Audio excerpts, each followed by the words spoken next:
말씀 좀 보겠습니다. 하나님 말씀 보죠. 히브리서 12장 1절과 2절 말씀입니다. 우리 한 목소리로 좀 같이 읽을까요? 시작. 이러므로 우리에게 구름같이 둘러싼 허다한 증인들이 있으니 모든 무거운 것과 얽매이기 쉬운 죄를 벗어버리고 인내로서 우리 앞에 당한 경주를 하며 믿음의 주요 또 온전하게 하시는 인 예수를 바라보자. 그는 그 앞에 있는 기쁨을 위하여 십자가를 참으사 부끄러움을 개의치 아니하시더니 하나님 보좌 우편에 앉으셨느니라. 아멘. 믿음과 영광이란 주제를 가지고 이 말씀을 좀 보기를 원합니다. 이제 믿음에 의한 삶을 살펴봤으니까요. 믿음에 의한 삶이 추구하고 목적하는 것, 곧 하나님의 영광이 우리 가운데 함께 하시는 그런 삶, 또 드러내고 나타내는 삶. 이거를 하나님이 우리에게 요구하실 뿐만 아니라 우리 자신이 가야 할 그 길인 것을 이렇게 보죠. 근데 이제 문제는 뭐냐면 우리가 믿음으로 하나님 앞에 영광을 이렇게 돌려드려야 되는데 믿음으로 살아간다는 게 쉽지 않아요. 믿음으로 살아가는 거는 어떤 의미에서는 하나님이 우리를 뒷받침하시는 건데 어떨 때 뒷받침하시느냐면은 다른 말로 얘기하면 말씀대로 살아갈 때 혹은 고지 곧대로 살아갈 때 하나님께서 뒷받침하시고 또 은혜로 함께 하시는 것들을 이렇게 보잖아요. 그런데 우리 가운데는 이렇게 뭐 웃지 못할 거짓말이라고 할 수 있는 것들이 있는데 그게 뭐냐면은요. 말씀대로 살면은 손해다라는 그런 거짓이 있잖아요. 근데 그런 거짓이 또 사실은 거짓인데도 불구하고 우리의 삶에 곳곳에 이렇게 퍼져 있고, 그래서 이 말씀대로 산다 아니면 원리 원칙대로 살아간다 이런 것들이 꼭 굉장한 어떤 손해를 보는 것 같고 또 그런 어떤 피해 의식들이 우리 안에 있게 되죠. 그러니까 우리가요 이 말씀대로 살아가는 데 있어서 이렇게 용기를 내는 것이 쉽지 않은 그런 일이죠. 근데 이제 우리가 기억해야 될 게 있는데 그게 뭐냐면은요. 믿음의 사람들에게 있어서 혹은 하나님의 백성들에게 있어서는요. 이 고지곧대로 혹은 말씀대로 살지 않게 되어지면은요. 하나님의 역사를 경험하지 못하게 된다라는 것이죠. 그래서 어떤 면에서 이 믿음이라는 거는 현실과 믿음 혹은 현실과 하나님의 약속 앞에서 우리가 선택해야 될 매 순간을 맞이한다. 그게 이제 그 하나님의 기준을 선택하여 가는 그것을 가리켜서 우리는 믿음의 삶이라 이렇게 얘기할 수 있다라고 말씀드릴 수 있잖아요. 그래서 우리의 삶의 모든 것들을 걸고 매번 매 순간이잖아요. 말씀이 그러하기 때문에 또 기준이 그러하기 때문에 그리고 하나님은 우리에게 그걸 원하시고 요구하시기 때문에 우리가 그걸 선택하여 나가는 거죠. 그래서 한마디로 얘기하면 그리스도인의 모든 삶은요. 세상과 말씀의 혹은 하나님의 기준과의 선택이라는 거죠. 그래서 우리는 매일 이리로 갈까 저리로 갈까 뭐 이렇게 얘기를 하는 거잖아요. 그래서 이 세상의 기준을 따라 살아갈 것인가 아니면은 그 세상의 기준을 따라가면서도 우리는 그런 게 있잖아요. 이게 아닌데 하는 좀 불편한 마음 있잖아요. 근데 몸은 편하잖아요. 그리고 마음은 어떤 면에서는요. 안정감을 누리죠. 왜냐하면 모든 사람들이 그리로 가니까. 우리는 어떤 면에서는 이게 군중 심리도 있죠. 사람을 사회적 동물이라고 이야기할 때는요. 어떤 같이 공감하고 어떤 시대적인 어떤 조류를 같이 누리는 것, 또 그곳에 섞여 있는 것. 이럴 때 안정감을 느끼잖아요. 그래서 세상 사람들이 다 그 길로 가니까 나도 그 길로 따라가면은요. 이게 편안한 거죠. 몸도 편하고 또 정신도 편안하고 정신 건강이죠. 근데 한편으로는 이게 있잖아요. 영적인 어떤 그런 도전들이 있는 거죠.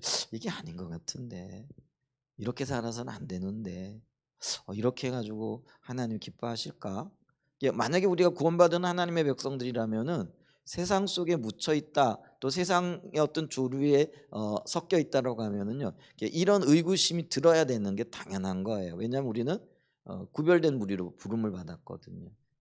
그래서 거룩하다 구별되어졌다라는 거는요 분리를 얘기를 하는 거잖아요. 같이 섞여 살아가는 것이 아니라는 것을 의미하는 거잖아요. 근데 이렇게 섞여 살면은요 일시적으로 몸은 편할 수 있어요. 근데 영이 기뻐하지 않죠. 그러면은 이제 그게 마음에 전달되어지고 뭔가 좀 찜찜하기도 하고 이게 아닌 것 같기도 한데 이렇게 되는 거죠. 그런데도 그거를 무시하고 대부분의 경우는 그냥 그곳에 머물러 있거나 그 조류에 섞여 살아가죠. 그게 어떤 면에서는요. 그가 선택한 길이 되어지는 거죠. 반면에 하나님과의 친밀한 교제 가운데 있는 사람들은 그런 뭐라 그럴까요? 세상의 안락 또 육신적인 어떤 평안함 이런 것들을 걷어내고 마음의 진정한 평안과 주님이 원하시는 길을 선택해 나오는 것들을 이렇게 보죠. 그래서 우리가요, 이런 선택의 삶을 살아가게 되어질 때 그게 이제 어떤 면에서 믿음의 삶이고 하나님의 영광을 보게 되어지는 거죠. 그래서 어떤 면에서는 매일 우리는 선택의 기로에 서 있고요. 또 매일 선택하며 살아갑니다. 근데 올바른 선택을 하지 못하면 이게 주님이 원하시는 삶으로 선택하지 못하게 나가게 되어지면은요. 이제 거기에 따르는 게 외식의 삶이라는 거죠. 그래서 그게 외식이 뭐냐면 안과 밖이 다르고 또 어떤 면에서는 추구하는 것과 또 살아가는 삶이 다른 것이죠. 그래서 하나님을 추구해야지 얼굴 구해야지 하는데 실제로 살아가는 삶은 무슨 뭐예요? 그냥 세상을 따라가는 거죠. 그러니까 교회 와서는 거룩거룩 또 주님 얼굴 구합니다. 주님 긍휼과 자비를 베풀어 주세요. 이렇게 하는데 세상에 나가면은 어떻게 되는 거예요? 그런 거 다 잊어버리고 살아가는 거죠. 이제 그게 어떤 면에서 외식의 삶이라 이렇게 얘기할 수 있는 거잖아요. 그러니까 바리새인들이 외식주의자들이라 이렇게 얘기했을 때요. 그들은 어떤 종교적인 열망과 열심은 있어요.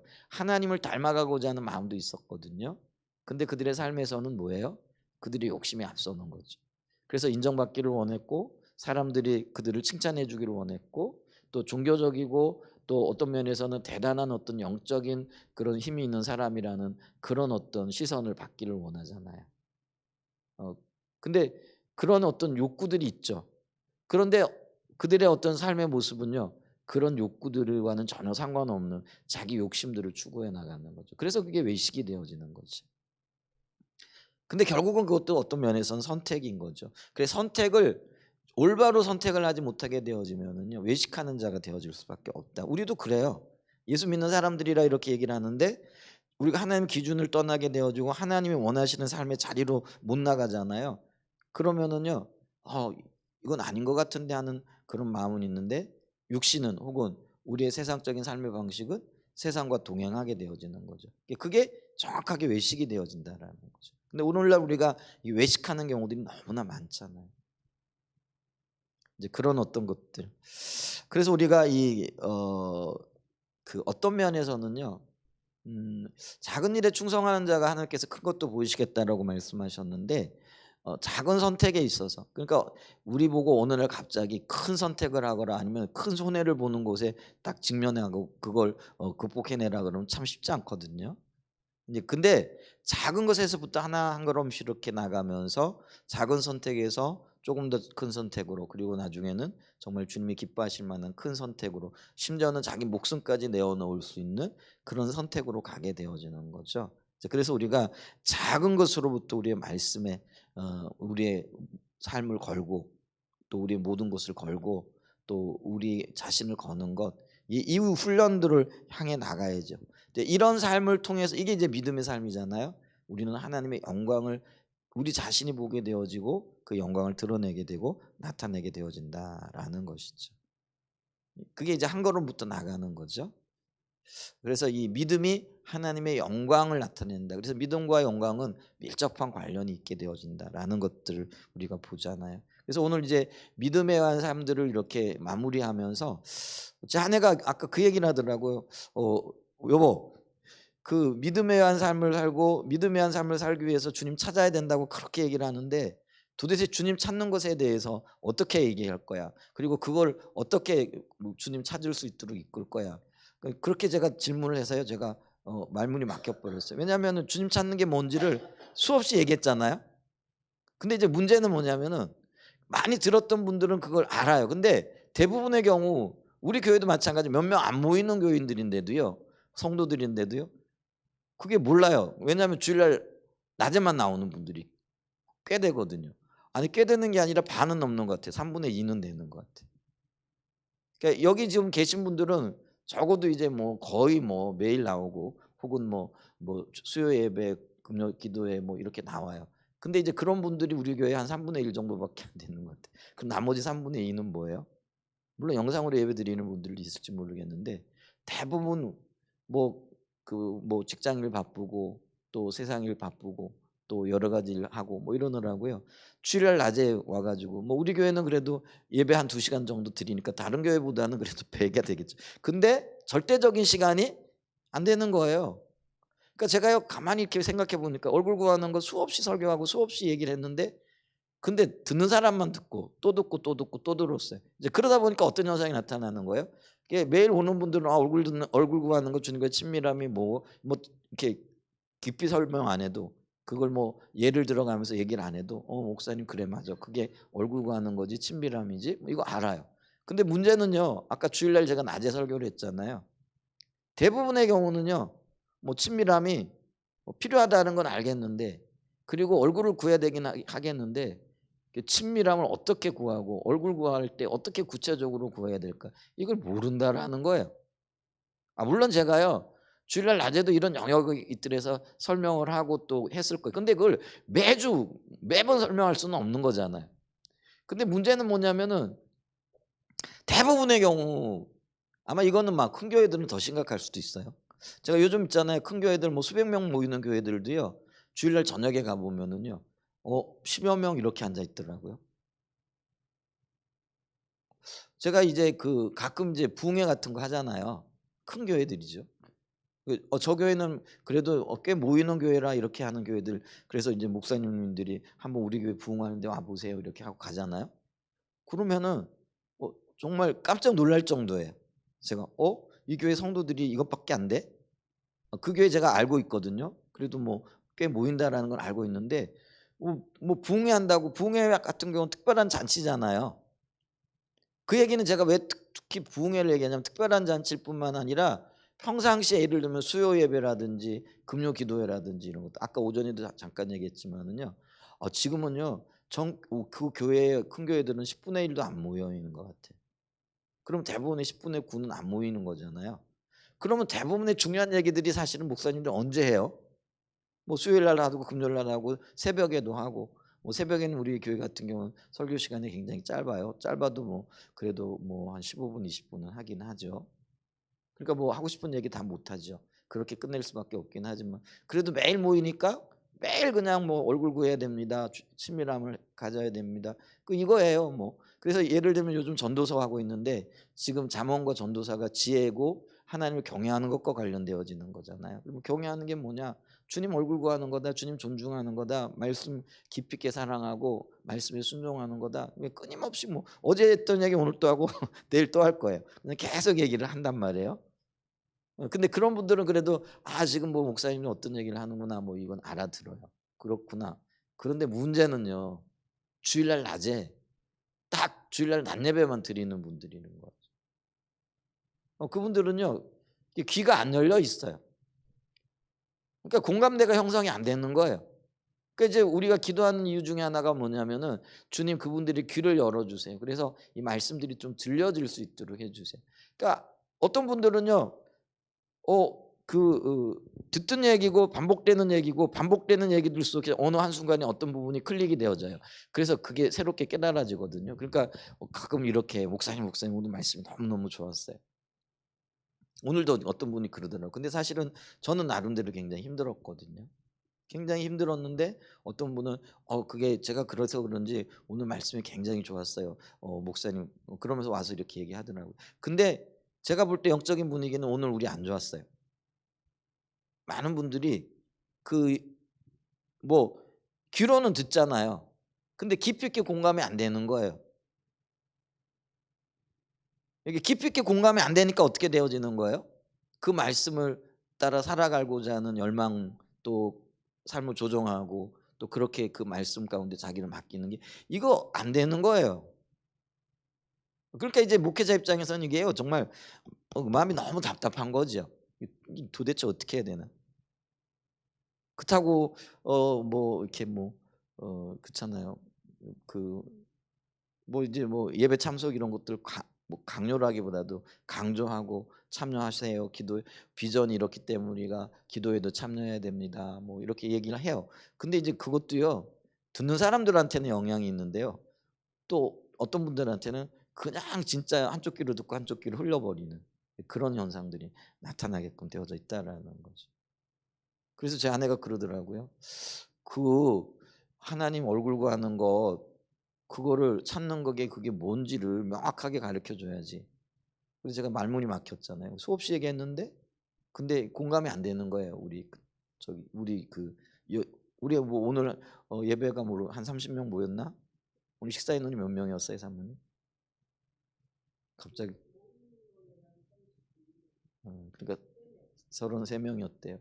그러니까 이제 고인원 정도 되어진 거예요. 근데 고인원 안 해도요. 이게 지금 공감이 안 되는 거잖아요. 그러니까 이제 그런 감동도 있는 거예요. 얼굴 찾는 게 뭔지를. 근데 이제 이거를 또 해야 될까? 이제 저는 이제 이 생각이 드는 거예요. 수없이 얘기를 했는데 거의 20년 가까이 지금 얘기를 하고 있는데. 근데 또 필요 있으면 또 해야 되겠죠. 저는요 지금요 지난번에 말씀드렸지만은 이제는 이제 제가 이제 은퇴할 때가 이제 뭐 가깝다기보다도 이제 돼 가잖아요. 그래서 이제 저는 책별로 좀 이렇게 쭉 설교를 해보고 싶어요. 요한복음은 요한복음 또 그래서 가능하면은 새벽에는 제가 그렇게 나가요. 깊이는 못하지만은 창세기부터 시작해가지고 요한계시록까지 하루에 한 장씩 읽어요. 근데 한 장씩을 다 소화 못하잖아요. 그 어떻게 소화를 하겠어요? 근데 그 짧은 시간에 그래도 주시는 어떤 것들이든 그냥 대충은 나눠요. 이런 어떤 그 중심만 잡아가지고 나누는데 제 마음에는 성경을 그 창세기부터 시작해서 요한계시록까지 전부 다 한번 살펴보고 싶은 거예요. 그러니까 한 장씩 읽으니까요 3년 걸리더라고요. 새벽 예배 때.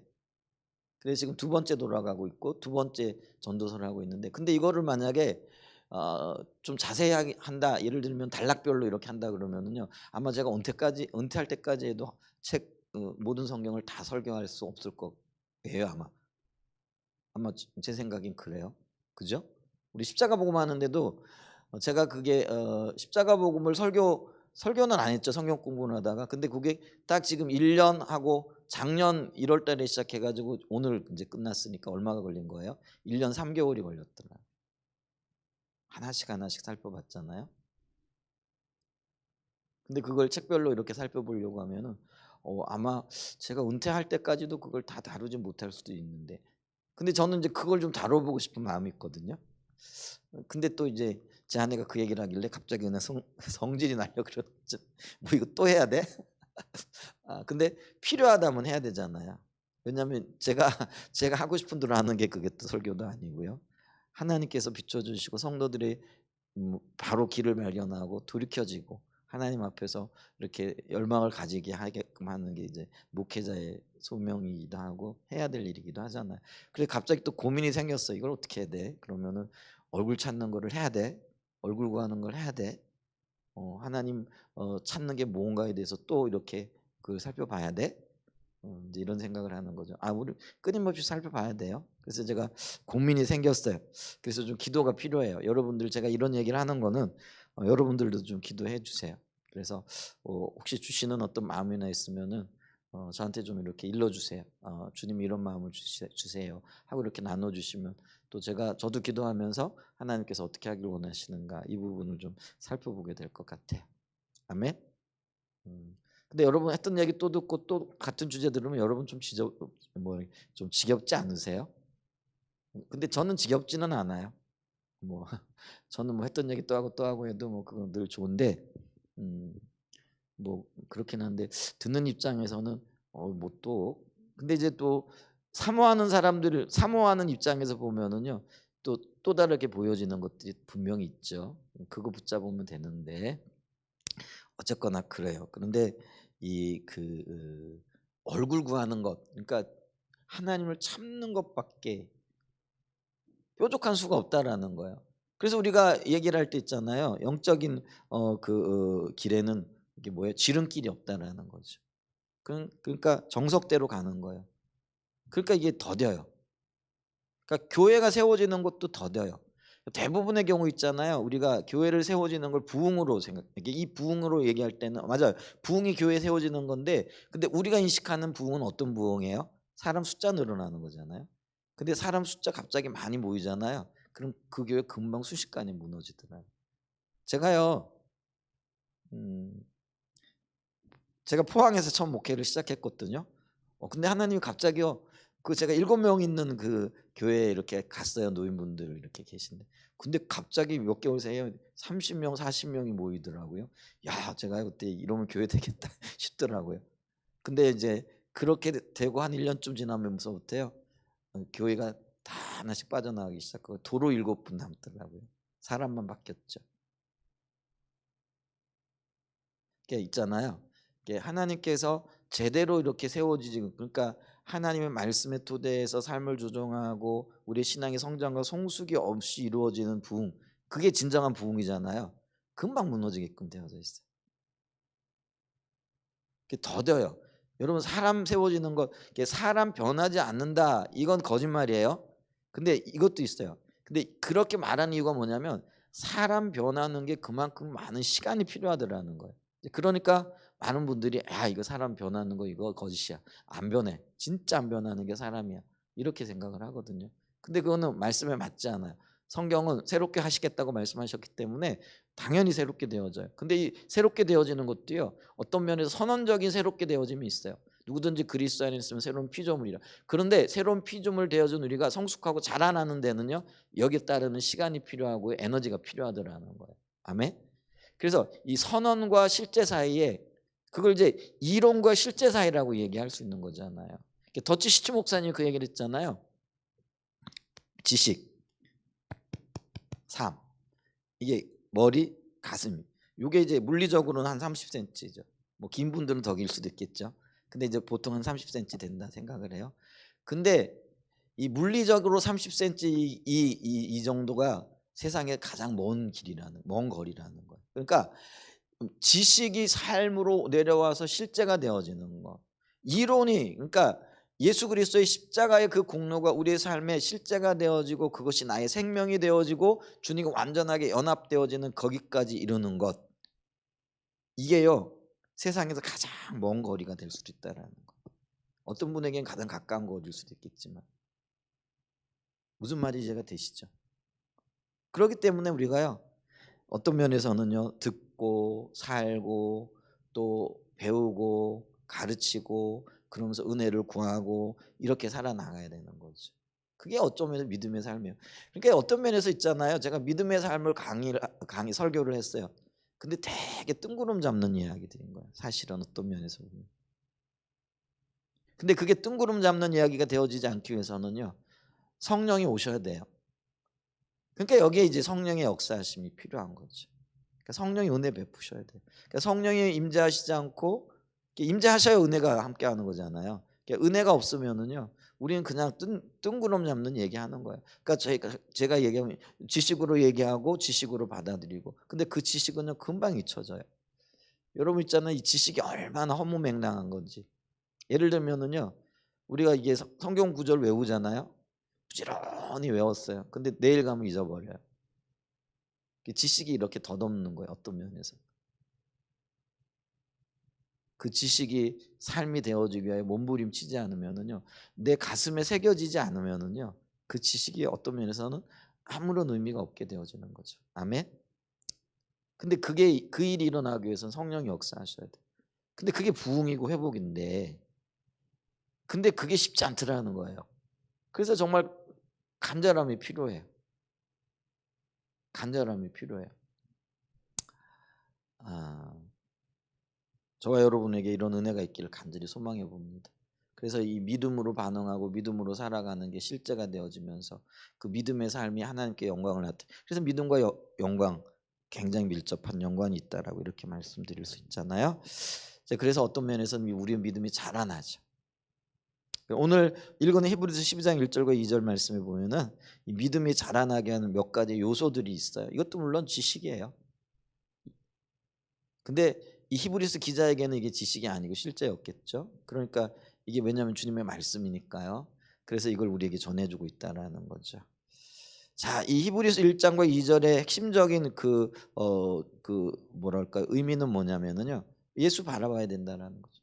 주님만 바라봐야 된다라는 것이죠. 이 말은 우리의 모든 삶의 방향이 예수님께 집중되어져야 한다는 그런 얘기죠. 그래야만이 우리가 믿음의 삶을 살 수 있고요, 우리의 믿음이 자라난다라는 거죠. 근데 예수님께 집중하기 위하여 몇 가지 이렇게 전제되어지는 것들이 있어요. 그게 이제 1절과 2절에 나타나요. 1절과 2절을 좀 보면 이렇게 얘기를 하죠. 자, 가장 먼저는요. 무거운 것들을 벗어 던져야 된다는 거예요. 여기 1절에 이렇게 얘기해요. 이러므로 우리에게 구름같이 둘러싼 허다한, 이 구름같이 둘러싼 허다한 증인들이 누굴까요? 믿음의 삶을 살아간 실제적인 역사를 알고 있고 경험했던 사람들이죠. 그게 우리 믿음의 선배들이 되어지겠지. 참 소망이 되는 거는요. 믿음의 삶이 참 어려워요. 그죠? 저는 참 어려워요. 이게 살아간다라는 게 어려워요. 내가 가르쳐 놓고도 설교해 놓고도 당연히 그렇게 살아야 되지만 그렇게 삶의 열매가 되고 실제가 되어진다는 게 참 쉽지 않구나 하는 것들을 날마다 느끼는 거죠. 그런데 여기 보면은요. 그렇게 살아감으로 열매를 맺은 허다한 증인들이 있다라는 거예요. 아, 이렇게 어려운데 그래도 이렇게 산 사람들이 있구나. 아, 그래서 증인이 되어지고 증거가 되어지고 그거를 나타내고 우리가 그렇게 살았으니까 당신도 그렇게 살 수 있어요. 그렇게 살아야 돼요. 하고 이렇게 격려해 주고 또 이렇게 응원해 주는 분들이 있다라는 거죠. 그게 우리 믿음의 선배들이지. 우리가 그 믿음의 선배들의 이야기를 들으면은 어떨 땐 정말 눈에 눈물이 나지. 야, 어떻게 저렇게 살았을까? 제가요 많은 순교자들의 이야기를 들어요. 근데 잊혀지지 않는 게 있어요. 저기 왜 우리 전남의 영광에 가면은요. 한 교회가 단일 교회로서 가장 많은 순교자를 낸 교회가 있어요. 6.25 때. 그래서 제가 그 영광 장로교회요. 그 교회 이름이 갑자기 교회 이름 생각 안 나는데 지금도 이제 선교관 그러니까 뭐죠? 그 순교관 이렇게 지어놓고 이렇게 교회를 지키는데 근데 요즘 다 가보니까 이제 시골 교회들이 참 어려워요. 이렇게 전통이 있고 많은 순교자를 낸 교회인데도요. 이게 지금 시골 교회들이 점점 사람들이 떠나고 이러니까 교회가 참 어렵죠. 근데 이제 그 교회에 어린 5살짜리인가요? 순교자 이야기 제가 가끔 하잖아요. 근데 제가 많은 순교자들 이야기를 들었지만은 참 그게 감격스러워요. 16살짜리인가 10몇 살짜리 언니가 누나인지 언니죠. 공산군들이 이렇게 퇴각을 하면서 사람들을 이제 다 모아가지고 예수 믿는 사람들을 죽이는데 총알이 아깝다고 이제 그게 영광 그 바닷가니까 그 부둣가에 세워놓고 바다에 덤이 있는 거죠. 그러니까 한 사람씩 한 사람 빠져나가는데 엄마가 없는 이 아이 5살짜리 아이가 그 언니의 이렇게 등에 업혀 있는 거죠. 그래서 언니 무서워. 좀 무서울 수밖에 없겠죠. 뭐 비명 소리도 났을 거고 사람이 죽어가고 있는 이제 그런 상황인데 그랬더니 뭐 동생 이름인지 뭔지 이름을 부르면서 무서워하지 마라. 예. 주님이 우리를 기다리고 계셔. 이렇게 하고 같이 순교했대잖아요. 참 10대 어린 소녀가 제가 그 얘기를 이렇게 들으면서요. 야, 어떻게 저럴 수 있을까? 난 목사인데도 그런 상황이 미치면은 여러분 순교요. 내가 순교하겠다 그래 할 수 있는 게 아니에요. 순교할 그 순간 은혜 주셔야 하는 거예요. 정말이에요. 못해요. 저는 솔직하게 못해요. 주님이 그 순간에 은혜를 주시면은 감당할 수 있겠지만은 내가 순교할 수 있겠다? 이거요 쉽지 않은 거잖아요. 근데 정말 그때 주님이 은혜를 주신 것 같죠.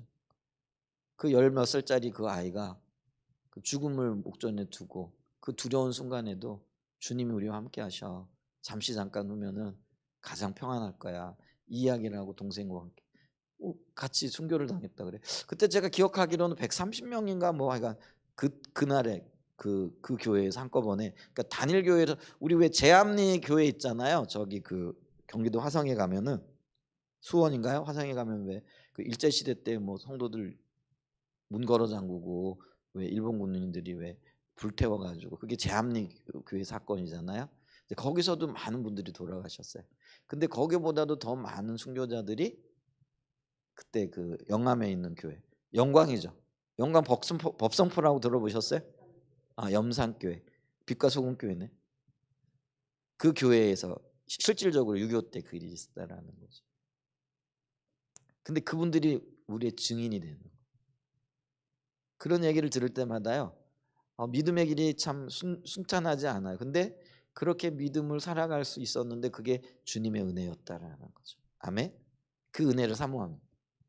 그 은혜가 나를 이끌고 주님께로 이끌고 또 이 어려운 세대 가운데에서도 이렇게 나갈 수 있는 이제 그런 어떤 힘을 제공해 주는 은혜가 그거잖아요. 주님의 뜻을 이룰 수 있도록 도우시는 살아계신 하나님의 임재의 능력이라 우리 이렇게 은혜를 정의하잖아요. 그죠?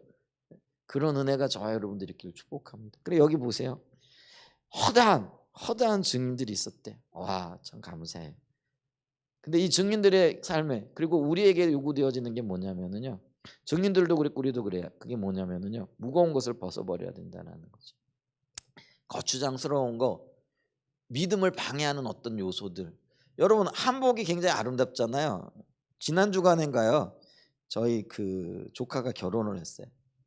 저희 왜 가끔 우리 오잖아요. 언니 그 저기 지금 어디가 있죠? 해남에가 있는 언니. 그 KT 다녔다가 하는 그 큰아들이 결혼을 했어요.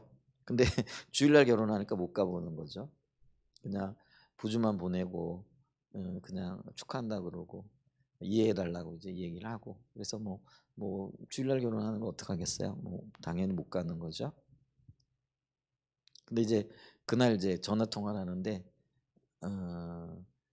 아주 기분이 좋아요. 왜 좋은가 했더니 한복 맞추는 날이라고. 서울에 가가지고 이제 우리 집이 이제 서울에 있다가 이제 뭐 낙향해 가지고 이제 계시잖아요. 근데 이제 결혼식을 서울에서 하니까 이제 한복 맞추고 뭐 한다고 이제 부부가 올라가 가지고 이제 맞추고 야 힘들다 야 막 이러면서도 이게 기분은 좋은 거예요. 예, 그게 이제 근데 여러분 한복 제가 왜 얘기를 하냐면은 한복 굉장히 아름답잖아요. 우아하기도 하고요. 뭐 세계적인 어떤 뭐 미가 있다나 뭐 그런 얘기를 하잖아요. 근데 있잖아요. 그렇게 아름답고 우아하고 멋있는 옷도요. 그 옷 입고요. 올림픽 선수들이 경기하지는 않죠. 뛰어다니지는 않죠. 그죠? 그러면은요. 용도에 맞는 게 있다고요. 경기할 때는 어떻게 해야 되는 거예요? 가장 간편한 운동복을 입어야 되는 거예요. 요즘은 너무 벗어져 끼는 것 같기도 하더라고요. 야, 운동선수들이 왜 이렇게 뭐 이렇게 다 타이트하고 너무 이렇게 옛날 같지 않게 그렇게 하긴 하는데. 그러니까 그렇게 하는 이유가 뭐예요? 잘 달리기 위해서 또 혹은 운동을 하기 위해서 가장 적절하고 가장 필요하고 가장 심플하게 옷도 입는 거잖아요. 그러니까 운동을 하는데 혹은 달리는데 어떤 방해가 되는 모든 것들은요 과감하게 잘라내는 거예요. 그러면 이제 우리 신앙도 오늘 여기 본문에서는 경주에다 비유를 하거든요. 그럼 우리가 신앙의 경주를 하기 위하여 거추장스럽고 무거운 것들 그게 아무리 아름답고 탐나고요. 내가 가지고 싶은 것들이라고 할지라도 여러분 그게 경계하는데 부적절하다. 경계하는데 방해가 된다. 그러면 그거를 가지고 있어야 돼요? 아니면 과감하게 잘라내 버려야 돼요? 그게 증인들의 삶이었다라는 거예요. 그럼 내 삶에 있어서 주님 따라가는데 나를 무겁게 짓누르고 가지 못하도록 끌어당기고 있는 것들이 뭔가? 그 개인마다 다를 수가 있겠죠. 근데 그것도 비춰주셔야 되거든요. 이게 나의 무거운 짐이라는 것 자체도 모르고 있는 경우들이 너무나 많다라는 거예요. 여기도 물론 주님의 비추심이 필요하겠죠. 하여간 달리는 사람은요. 간편해야 돼요. 그래서 우리가 경주자로 서 있는 것을 기억하시기 바랍니다.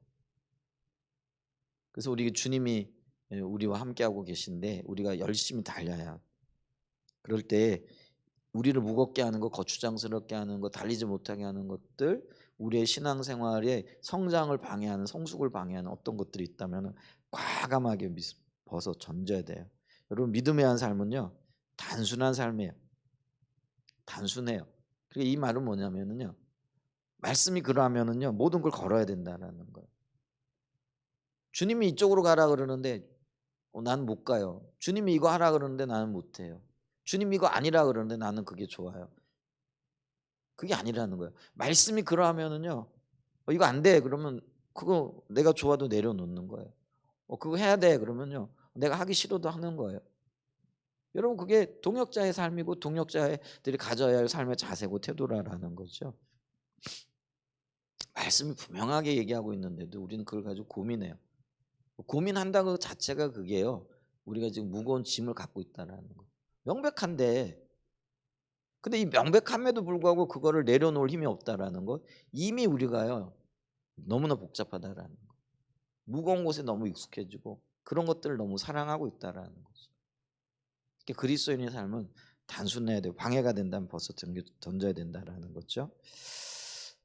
그 다음에 두 번째는요, 여기 무거운 것과 같은 맥락이기도 하지만은 또 다른 어떤 거예요. 그게 뭐냐, 얽매이기 쉬운 죄예요. 얽매이기 쉬운 죄. 이 죄들은요 우리로 하여금 주님께 집중하지 못하게 해요. 여러분 예배 드릴 때 어떤 분들은 막 이렇게 주님 앞에 나와 예배하면서 주님이 눈앞에 계신 것 같은, 그리고 그 예배하면서 막 기쁨이 있고 임재가 막 느껴지는 분들이 있어요. 근데 어떤 분들은 예배를 하는데도 여러 가지 생각들로 복잡하고 혼란스럽기만 하고, 또 어떤 면에서는 임재도 안 느껴지고, 또 시간은 또 왜 그렇게 또 안 가는지, 이런 것들 복잡한 경우들이 있거든요. 이게 이제 혼동스러운 거죠. 근데 이 혼동스럽고 복잡한 이유가 뭐냐면은 처리되어지지 않은 죄들이 있기 때문에 그렇다는 거죠. 그러니까 예를 들면은요, 아침에 이제 부부싸움을 했어요. 부부싸움 할 수 있어요. 근데 처리를 잘해야 되잖아요. 얼른 사과를 하든지, 아니면 그걸 십자가에 맡기고 그걸로부터 자유로워지든지, 아니면 뭐 지나치게 욕심을 냈다든지, 뭐 이런 것들이 있을 수 있잖아요. 그러면 이제 그런 것들이, 여러분 이제 죄라는 걸 인식할 때 우리는 이제 도덕적으로 윤리적으로 죄를 등급을 매겨요. 그죠?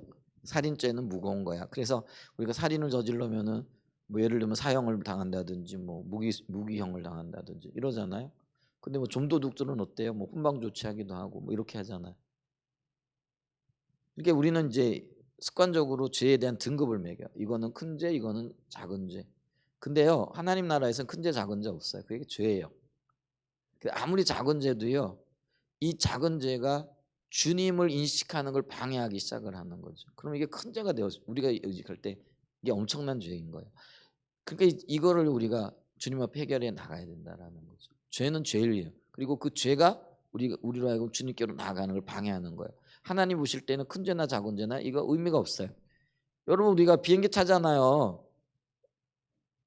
그러면은요, 100층 건물이나 10층 건물이나 밑에 위에서 이렇게 뭐 상공한 2km, 3km에서 이렇게 뭐 그렇게 낮게 떠지는 않지만 이렇게 내려다 보면은 똑같은 거 아세요? 그렇죠? 비행기 타고 이렇게 내려보면은요, 똑같아요. 100층짜리 건물이나 10층짜리 건물이나 위에서 내려다 보면은요, 똑같아요. 그러니까 이 죄에 대한 개념도, 우리는 큰 죄, 작은, 너는 100층짜리 죄를 지었잖아, 살인죄야. 아니 나는 조금 미워하는 건 뭐 그게 뭐 죄도 아니지. 난 1층짜리야, 1층짜리. 단층이야, 단층. 근데 하나님 보실 때는 어떤 거예요? 100층짜리나 1층짜리나 똑같은 죄인 거예요. 그 죄에 대한 인식을 우리가 그렇게 가지고요. 근데 이 죄가 어떻게 한다고요?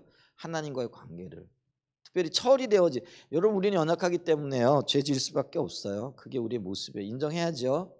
근데 죄를 지을 때마다 이걸 처리를 해야 되잖아요. 그게 주님의 은혜를 의지해서 십자가 공로를 붙잡고 담대하게 그걸 맡겨버리고 나가는 거죠. 근데 이게 죄가 처리가 안 된 거예요. 그러니까 이제 예배할 때요, 이 죄가 자꾸 나를 방해하는 거예요. 머리도 혼동스럽고 생각이 복잡하고 주님 앞에 나가는 것도 힘들고, 그러니까 예배가 안 되는 거죠. 그러니까 여러분 그러기 때문에 예배 드리기 전에 돌아보면서 혹시 주님 앞에 합당하지 않은 것들이 있으면은요, 회개하고 은혜를 구하고 덮어버려야 돼요. 십자가의 공로로. 아멘.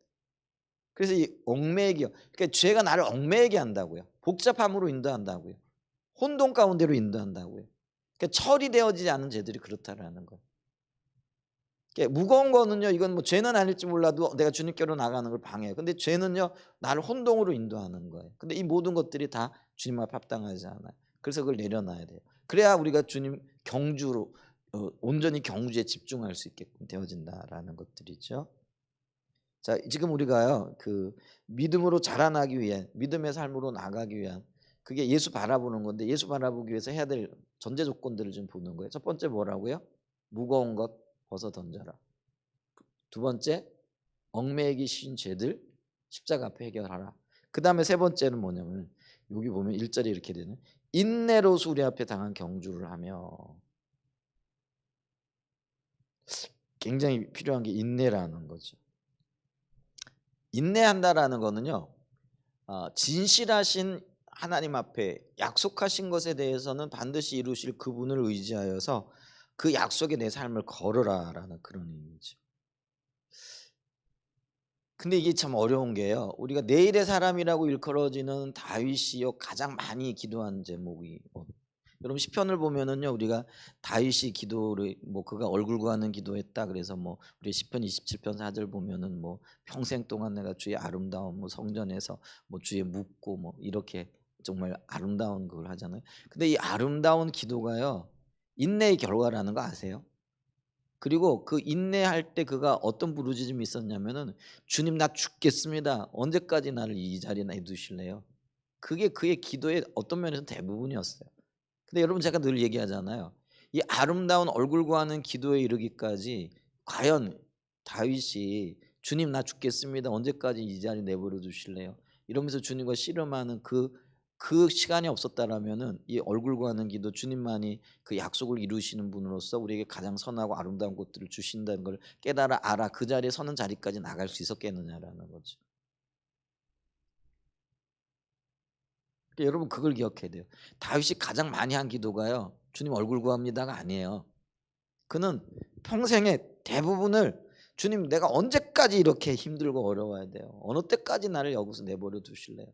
이거였어요. 그러니까 이게 단순하게 수치로 비교하자 보면은요, 다윗이 기도했던, 그래서 그 다윗은요 어떤 면에서는 원수들을 저주하기도 하고 또 하나님 앞에 원수를 고소하는 내용도 있고 이제 그 자기의 어떤 그런 어떤 그 뭐죠, 절체절명의 순간들을 주님 앞에 구하고 나가는 그런 기도를 하잖아요. 근데 그렇게 몸부림치면서 그는 그럼에도 불구하고 그 자리를 떠나지 않았다는, 그게 은혜예요.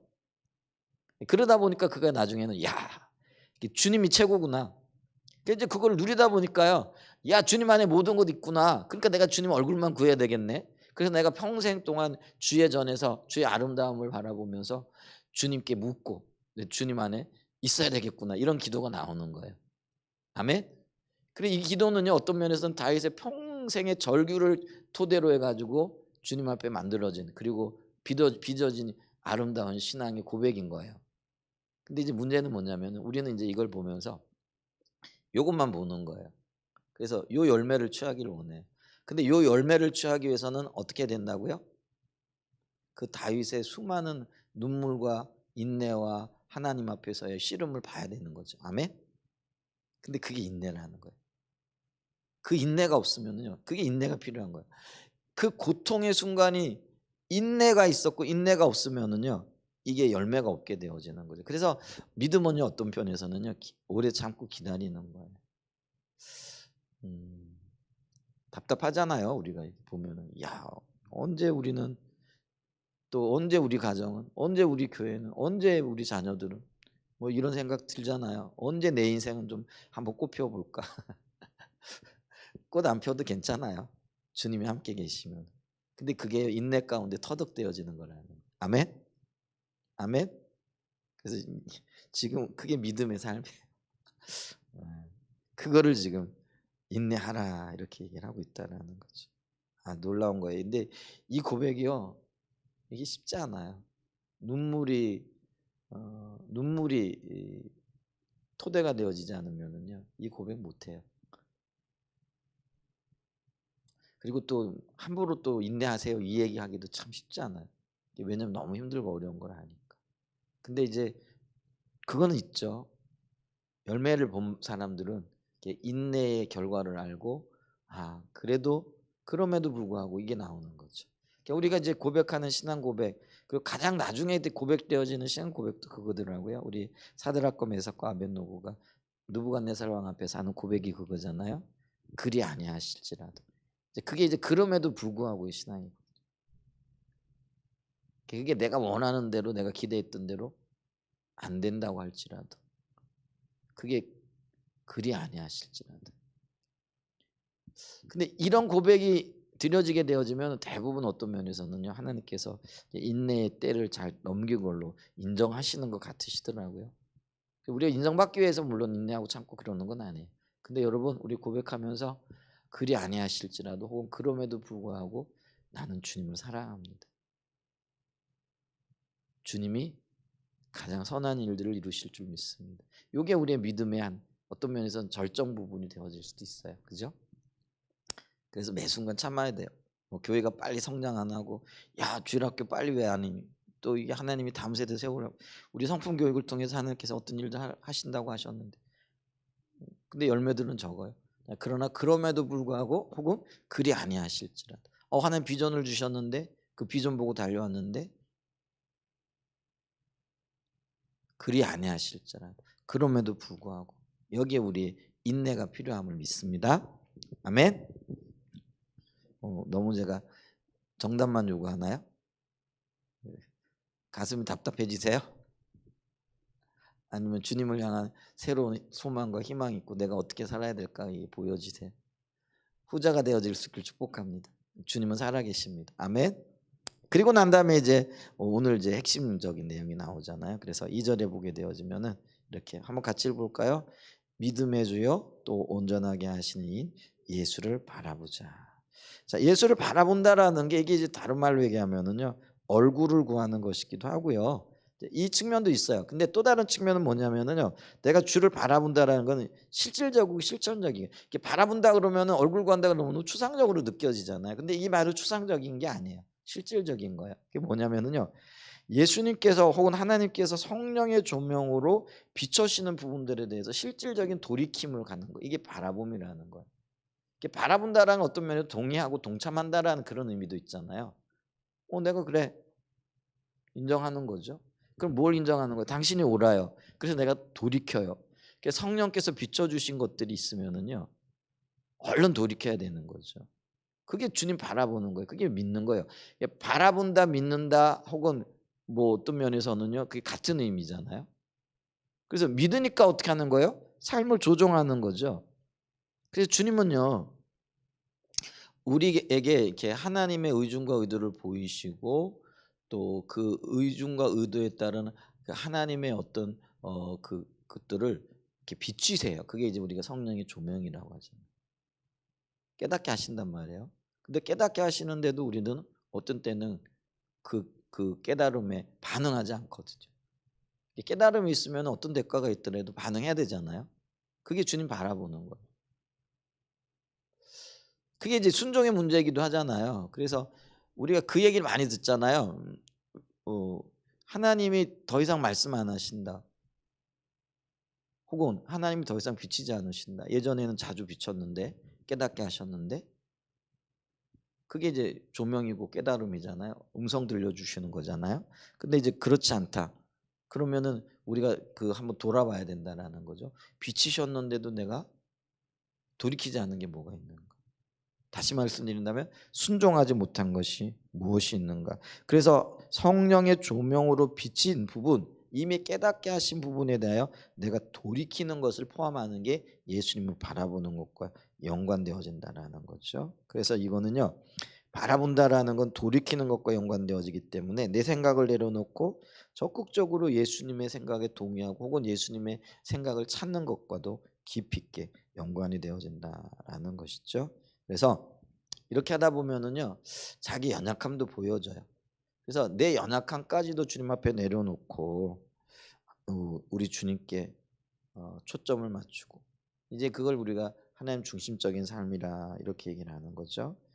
그래서 집중적으로 주님 중심적인 삶을 초점을 맞춰 나가는 거예요. 이게 이제 습관이 되어지고 훈련이 되어지고 어느 정도 이렇게 반복이 되어지고 그런 삶으로 나가다 보면은요, 우리가 운동에도 근육이 붙는 거잖아요. 여러분 우리가 허리 디스크, 목 디스크 이게 뼈만이 문제가 아니라 그러더라고요. 뭐가 문제예요? 근육이 약한 거죠. 그러니까 근육이 튼튼하면은요 뼈들도 튼튼하대요. 근데 이게 근육이 약하니까 뼈들도 무너지는 거죠. 지탱을 못 해주는 거죠.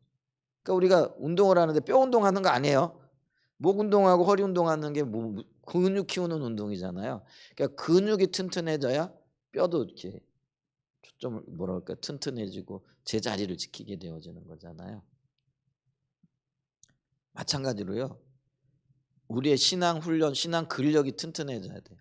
근데 그게 뭐예요? 지속적으로 주님 앞에 순종하고 비추신 걸 따라하고, 이거 반복하다 보면은 우리가 흔히 얘기하는 영성이, 여러분 영성이요, 묵상하는 거 영성 아니에요. 그게 영성 아니에요. 삶이 영성. 주님 닮은 삶이 나타나고 열매 맺는 거. 그게 영성이에요. 영성 훈련하자 그러니까 묵상 훈련해야죠. 근데 묵상한 것, 그것이 삶으로 열매 맺는 거에 나타나는 거, 그게 영성이에요. 근데 우리는 너무 이거를 어떤 면에서는요, 수동적인 어떤 그런, 이렇게 뭐 말씀 열심히 묵상하고 깨달은 것 좋아, 적용. 근데 그 열심히 묵상문까지 써놓고 했는데 삶에서는 그런 어떤 열매들, 그런 삶의 방향, 이런 것들이 없다면 그거 영성 훈련 아니에요. 그거 묵상한 거 아니에요. 그죠? 그래서 우리가 예수를 바라본다라는 거는 하나님 중심적인 삶에 초점을 맞추고, 초점을 맞춘다라는 거는 내 삶의 방향과 또 삶의 추구와 영향이, 열매들이 그쪽에 맞춰져야 된다라는 거, 그렇게 나타나야 된다라는 거 얘기하는 거죠. 아멘. 자, 이럴 때요, 우리의 연약함이 보여져요. 그래서 이 연약함까지도 내려놓고, 주님 내가 그런 존재입니다. 그래서 내가 주님 절실히 필요합니다. 도와주세요 하고 주님과 함께 나가는 그런 삶이 필요합니다. 이제 이럴 때 우리가 이 주님 바라보는 삶을 통해 믿음의 삶이 열매를 맺게 되고, 그게 이제 주님의 영광과 연관되어지는 거죠. 그러니까 믿음과 영광은 불가분의 관계죠. 우리의 믿음이 영광을 보게 할 거예요. 하나님의 영광을 보게 할 거고, 또 우리의 삶에 하나님이 함께 하시는 열매들을 맺게 하신다라는 것이죠. 자, 그래서 우리가 이런 삶의 훈련들 통해서 우리가 히브리서 12장 1절과 2절 말씀을 이렇게 보면서 이렇게 믿음에 의한 삶의 한 또 다른 측면, 그 영광과 관련되어져서 우리가 어떻게 살아야 될 것인가, 무거운 것을 벗어버리고요, 얽매기 쉬운 죄를 철저하게 처리해 나가야 되고요, 인내해야 돼. 그 다음에 어떻게 해요? 집중적으로 주님 바라보는 거죠. 집중적으로 주님 바라본다라는 건 깨닫게 하신 것들을 돌이켜 살아내는 거예요. 삶의 영역과 바라본다 그러니까 이게 뭐라 그럴까요? 쳐다보는 그거 얘기하는 거 아니에요. 돌이키는 것과 삶의 열매를 맺는 것과, 이게 바라보는 것의 정점이라고 이렇게 얘기할 수 있습니다. 그러면서 우리가 주님의 은혜를 구하고 주님과 동역하는 가운데 믿음으로 살아가 하나님께는 영광이고 내 삶에 하나님의 생명으로 충만히 설 수 있는 은혜가 있으시기를 예수님의 이름으로 간절히 축복하고 축원드립니다. 아멘.